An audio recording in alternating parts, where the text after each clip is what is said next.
Bonjour à tous, c'est le deuxième et dernier jour ici au Peter Drucker Forum à Vienne.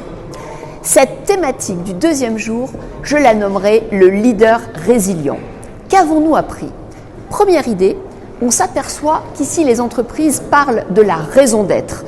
C'est très intéressant d'avoir Maud Bailly, qui est CIO d'Accor et qui explique qu'en fait la raison d'être leur a permis justement de dépasser tout ce qu'ils ont vécu pendant la période du Covid où ils ont perdu 90% de leur chiffre d'affaires. Et cette raison d'être qui est l'accueil, en fait ils l'ont gardée au corps, chevillée au corps pour accueillir des nouveaux publics. Alors ça pouvait être les personnels soignants, ça peut être des réfugiés, des femmes victimes de violences, mais ils ont gardé cette raison d'être pour suivre leur mission.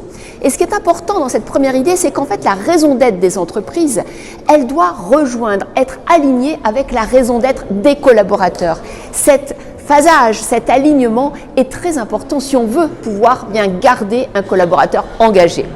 Deuxième idée, c'est l'idée de l'adaptation. Les entreprises aujourd'hui sont obligées de travailler dans des écosystèmes avec en fait des partenaires, des co-compétiteurs, et c'est au-delà de l'agilité qu'elles doivent penser leur stratégie et leur méthode de travail. Un très bel exemple nous a été donné par le PDG de Vinci.